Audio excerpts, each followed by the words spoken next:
You're American when you go into the bathroom.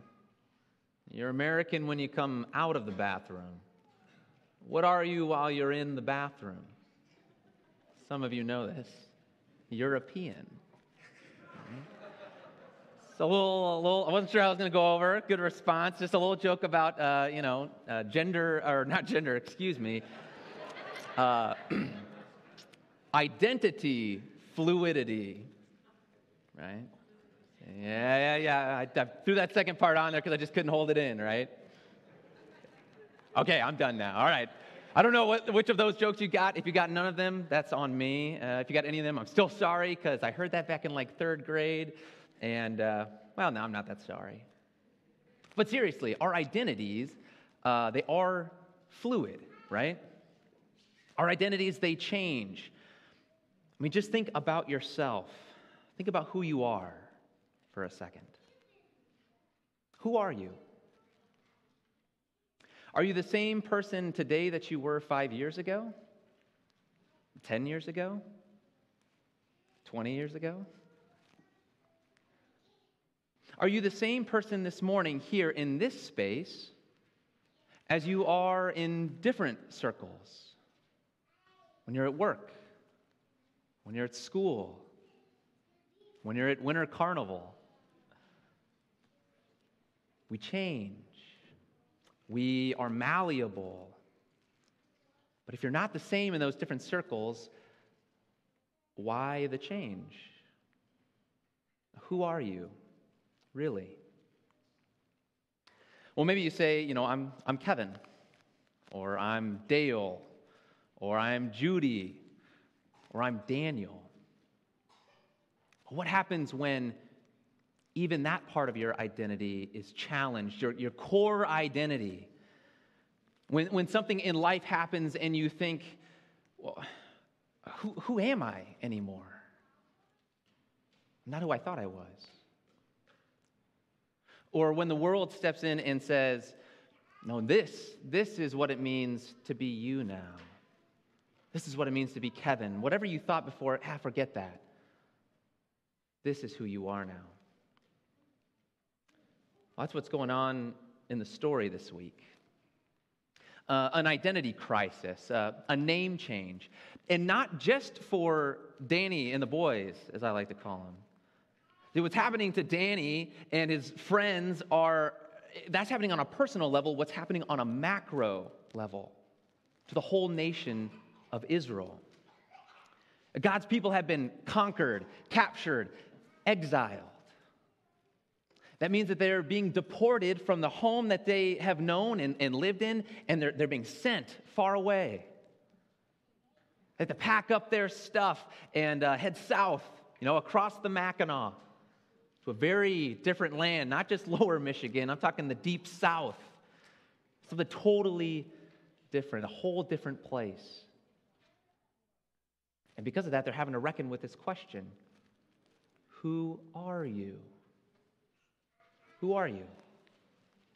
Because King Nebuchadnezzar, the king of Babylon, is on a mission to alter the identity of Israel, which is a strategy that nations have used really throughout the ages.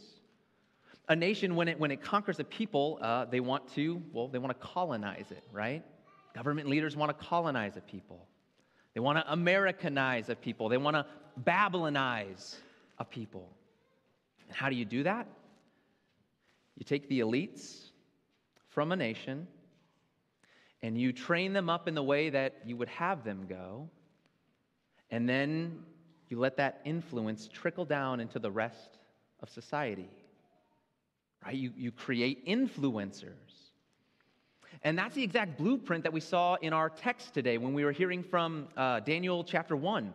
They took the royal family and the nobility and all the best and the brightest from the nation of Israel, and they taught them the language and the literature of the Chaldeans. That's another name for Babylonians. So they taught them Babylon's literature. They taught them Babylon's language.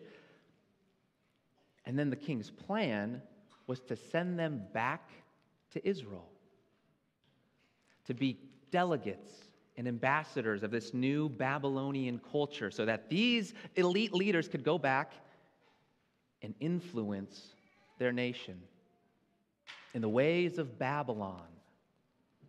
And apart from God's revealed wisdom and truth to the people.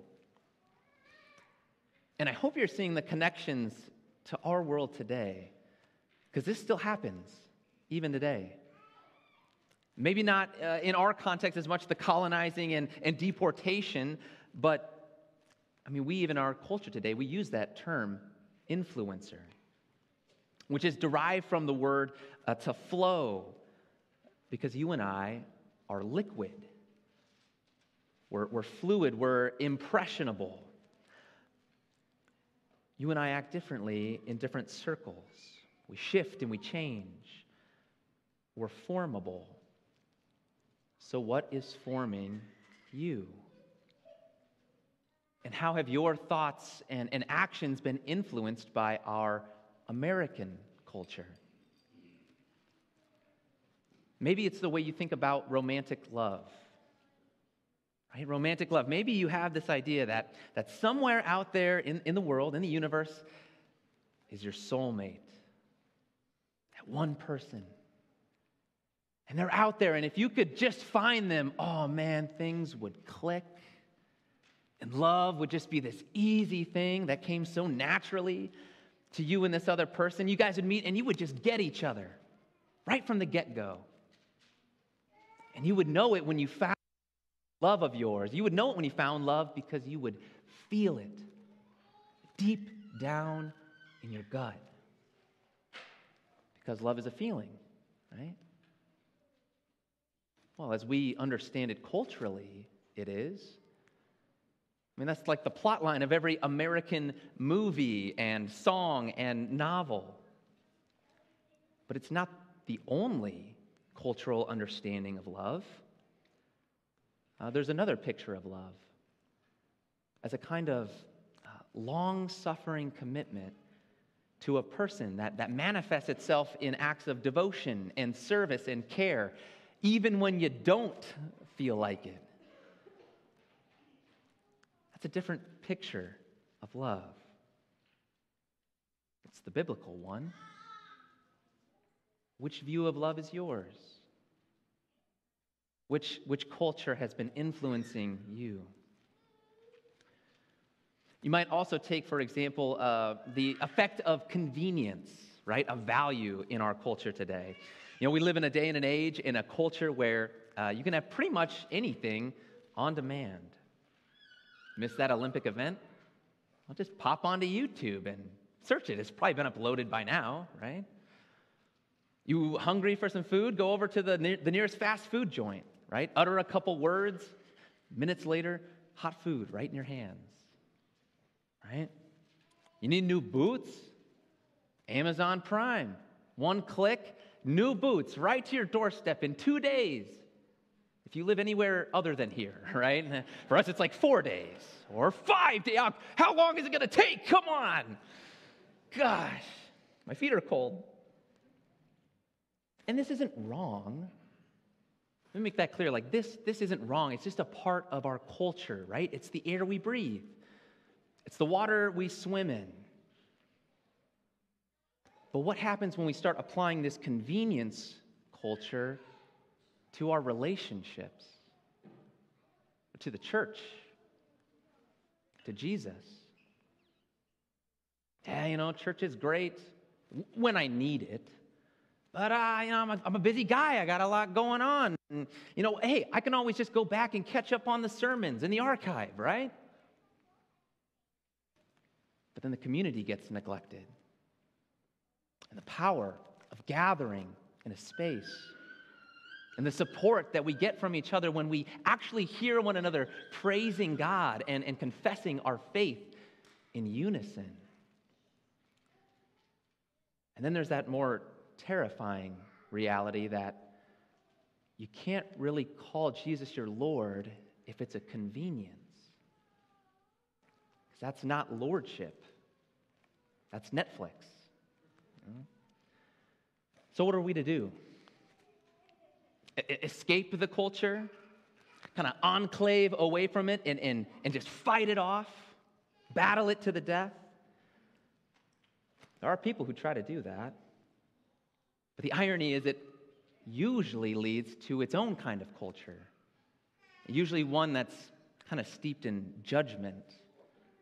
And you've probably seen it somewhere in the comments section on any social media page, right? Someone who is getting way up on their high horse, right? And they're condemning and judging not just that cultural thing that they've recognized, but the people as well who have been duped by it. Right? They're a little higher and loftier because they can see this thing for what it is, and everybody else is just, sheeple. See, it's when you are able to step back and see what's going on in a culture, and maybe even save yourself from kind of this cultural blindness, it's really, really hard to not let that puff up your own ego and feel just a little more worthy, a little more righteous than everybody else who's just been suckered in.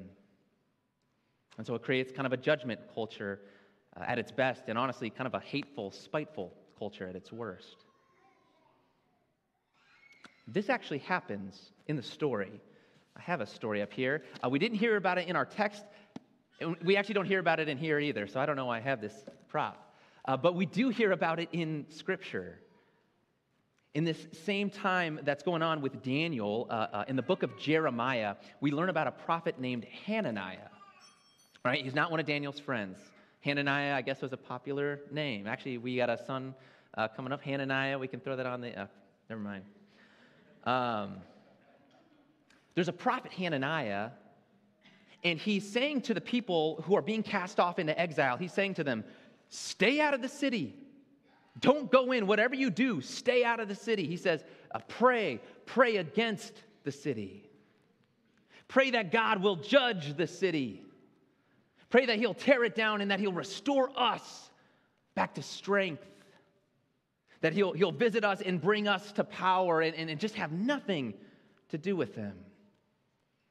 Because Hananiah was afraid of what might happen if they went into the city, that they might get shaped by the city. And that was a real fear and a fair one. But God had a different plan for his people, and maybe an unexpected one. God says through a different prophet who's named Jeremiah, love the city. Love the city. In Jeremiah 29, God says, settle into the land to which I'm bringing you. Build houses. Find wives. Don't distance yourself from these people, but actually seek the prosperity and the peace of this nation, this town that I am bringing you into. I'm carrying you there. Invest in it. Do good work in it. Pray for it. God says, love the city. Love the city like I've loved you. Are you afraid that you're going to assimilate to it? Well, then just remember me.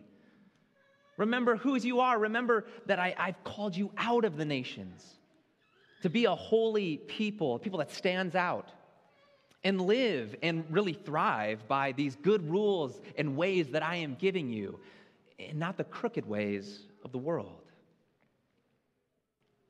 It says, remember who you are, but don't forget the mission, right? The mission that all families of the world should be blessed through you. It's hard to bless them at a distance. It says, get in there.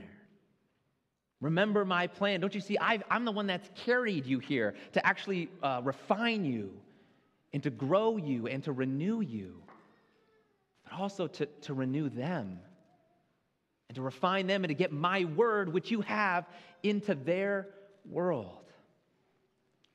It says, I refuse to let you believe that there's only two choices, to assimilate or to segregate. God says there's a middle road. He says there's a narrow road. And he wants us on it for our sake and for theirs. And this is what we see Daniel do in his life. Daniel doesn't revolt against his Babylonian overlords. He doesn't stay isolated with his church buddies and refuse to hang out with the non-Christians. He doesn't even condemn their literature or their science or their education. He actually studies them. He learns from them, and actually he becomes top of his class. I mean, he rigorously studies their texts so that he becomes the best, even in these pagan arts. But he doesn't assimilate to the people. He doesn't abandon his identity, his godly wisdom. And time again, when the cultural pressures come into conflict with his faith and his God, he takes a stand. He doesn't judge or vilify the culture, but he doesn't budge either. Not when his back's against the ropes. Like in chapter 2 of Daniel, when he's got to go interpret a dream for King Nebuchadnezzar. Everybody's lives on the line. And he's had this education, but he doesn't just go to the Babylonian texts and put all his eggs in that basket. He says, wait a minute. I remember this little trick from when I was a kid. I can pray a simple prayer and ask someone who knows all things to reveal to me this thing. And God delivers.